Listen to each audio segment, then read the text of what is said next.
180 graus.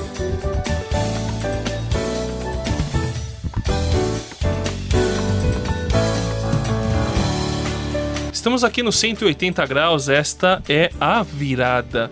E eu sou o André, conheci uma juíza, Saião. É mesmo? O nome dela era Sandra e ela era, Suzy, um doce de pessoa. Puxa. Era legal, brincalhona, assim, muito divertida. A juíza? A juíza, Puxa. pois é. Interessante, hein? Só que quando ela tava dentro do tribunal, aí era outra pessoa.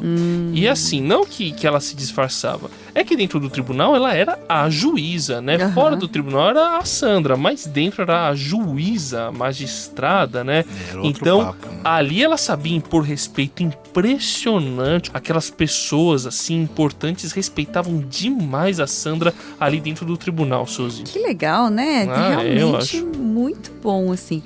Tem hora que a gente pode ser mais tranquilo, né? Mais, assim, descontraído, informal. Mas tem hora que a gente precisa, né? Exercer a autoridade, certo? Verdade. E não dá pra confundir as coisas, né, Sayão?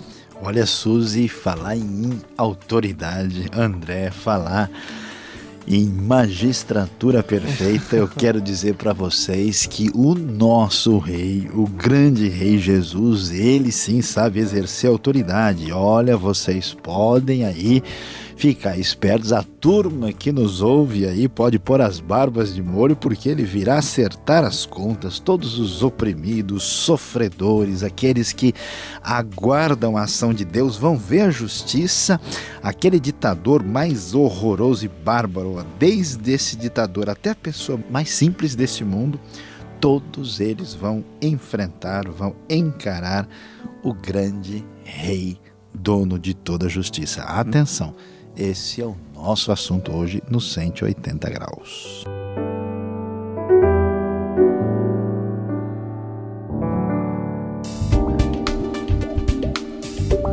Quem faz a virada de 180 graus tem nova direção e nova motivação.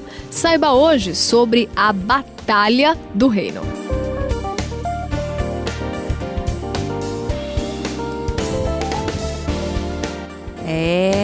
Hoje eu tava aqui lendo a Bíblia e um pouquinho de história, sabe? É mesmo? Né, da história do cristianismo, de tudo isso, mas Sei. interessante, assim, que eu fiquei um pouco apreensiva, assim, Que como... mesmo? Que história é essa, então? Se você olha no Novo Testamento, todo o contexto é o quê? É o Império Romano, né? Assim, Exato, é sim. forte. Até a gente vê os grandes, né?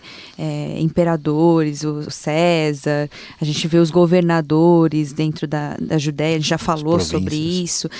Mas a gente vê depois de Cristo também como há uma perseguição muito violenta, né? Aos cristãos da época, né? Aos primeiros cristãos. E muitos foram mortos por causa do evangelho. Eles foram mártires, né?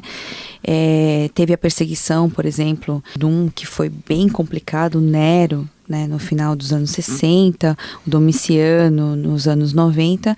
É complicado, né? O que você acha de tudo isso, hein, Sayão? Suzy, às vezes eu fico pensativo assim, né? Como é que pode...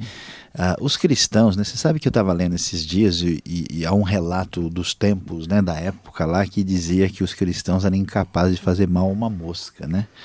E é impressionante como é que houve essa agressividade assim engendrada, planejada contra, né, os primeiros cristãos. E você sabe que é interessante isso, né? No meio dessa situação terrível, especialmente você citou Domiciano, né? Por volta aí da metade dessa década de 90, 95, foi escrito o último livro do Novo Testamento, que é um livro sensacional. É verdade. Eu vou dizer a verdade para vocês, é um livro cheio de efeitos especiais. É muito Verdade. É bacana. muito legal. O Apocalipse, com seus 22 capítulos, foi escrito exatamente no auge desse sofrimento, dessa perseguição, dessa dor tremenda, quando as últimas palavras importantes de Deus, André, foram apresentadas para a comunidade da fé que sofria tanto.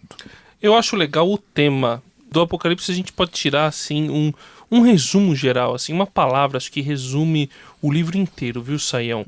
Que bem nessa época de perseguição tão grande, era o que as pessoas mais desejavam, né?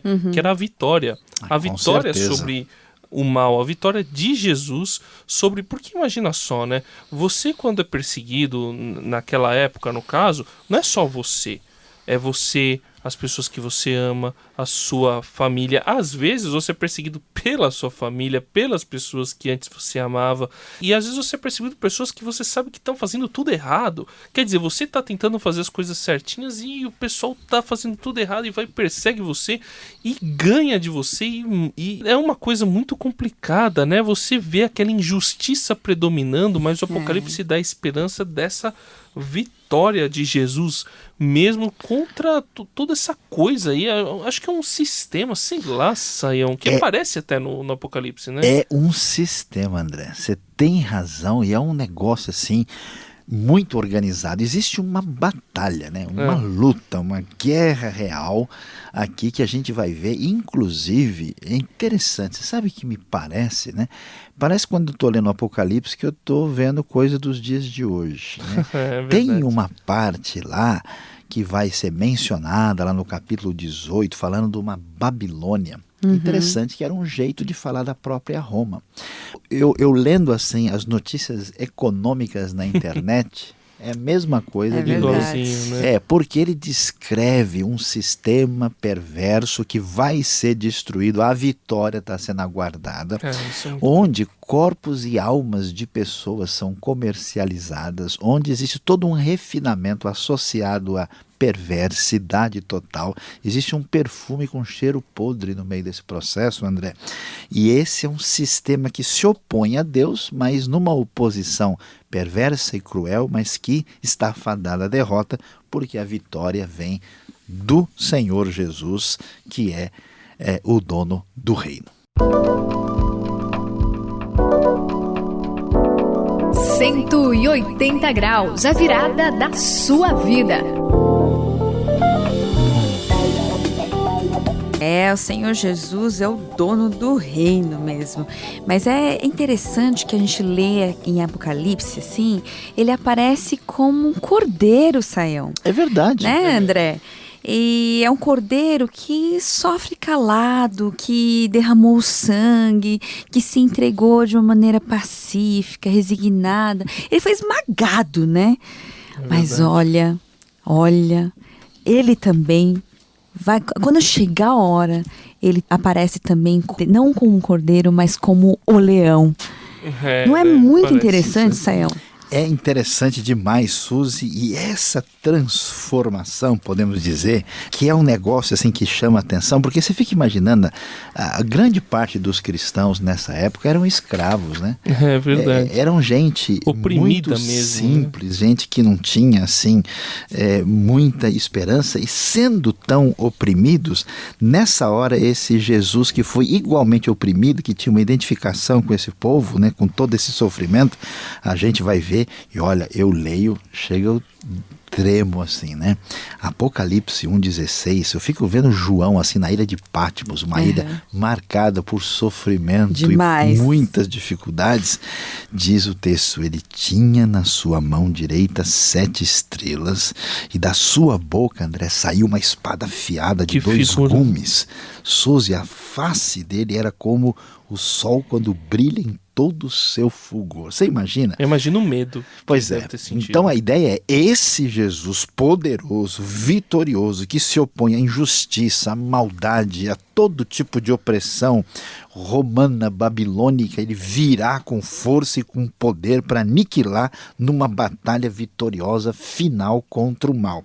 O negócio é impressionante, é de arrepiar, André, essa visão tremenda do Cristo vitorioso que os antigos chamavam de Pantocrator. Pantocrator? Olha que nome só, todo poderoso. Quem diria que o Cordeirinho, né? Que o Jesus humilhado agora vem como Senhor todo-poderoso e Rei para vencer na batalha final. Eu fico imaginando as pessoas, claro que eu imagino João, mas eu imagino as pessoas que receberam essa profecia, né? Essa carta, que foi uma espécie de carta também, né? Os verdade. primeiros cristãos, aquele pessoal que estava sofrendo ali na região da Ásia, ali na Grécia, em Roma. De repente você tá lá ameaçado de morte, aí você recebe esse texto assim que Jesus aparece como Senhor. Eu imagino o consolo. Nossa. E o conforto, a esperança, exato, a esperança que eles tiveram, porque é garantia de vitória Total. E garantia de proteção, não é verdade, Sayão? André, garantia total, rapaz. Olha, a grande verdade é assim, e você sabe que eu conheci uma pessoa que ela tinha medo de ler o Apocalipse. Porque falava, Apocalipse tem besta, tem o anticristo, tem isso, tem um bicho ali, tem outro aqui. E aí a pessoa ficava assustada, né? Mas quando ela entendeu o Apocalipse, quando ela viu isso aí que você falou, desse consolo, dessa esperança... Deu vontade de ler. Aí mudou, né? Por quê? Porque quando a gente passa por perseguição, injustiça, problema, desânimo, tentação, luta espiritual, batalhas intraduzíveis, a gente olha para o Apocalipse, vislumbra o futuro, encontra forças que vêm que não dá nem para explicar, porque aquele que está na nossa vida, aquele que reina, ele tem a espada afiada contra a injustiça, ele está chegando, ele tem o controle da história, e ele será o rei vencedor dessa batalha no final. Tinha em sua mão direita 7 estrelas, e da sua boca saía uma espada afiada de 2 gumes. Sua face era como o sol quando brilha em todo o seu fulgor. Apocalipse capítulo 1, versículo 16. Finalizando os 180 graus, aqui quem se despede é o André. E em Apocalipse você não precisa temer nada a não ser o próprio Deus. E nele e no Senhor Jesus Cristo você pode ter garantia de vitória e de proteção por toda a sua vida. A Suzy se despede de você, lembrando que o nosso Cordeiro, que morreu na cruz por nós, ele também é o leão de Judá, que vem com tudo, com vitória sobre toda a batalha. Este foi o 180 graus de hoje e quem se despede aqui é Luiz Saião. Quando lemos a Bíblia e encontramos o Apocalipse com a sua revelação final, o nosso coração se enche de confiança total, porque Jesus nos dá vitória nas lutas do dia a dia e será vitorioso na batalha final. 180 graus, a virada da sua vida. É uma realização transmundial. Apresentação e produção de André Castilho, Suzy Lee e Luiz Saião. Apoio técnico de Paulo Batista. Coordenação de André Castilho. Supervisão Samuel Matos. Direção-geral José Carlos dos Santos.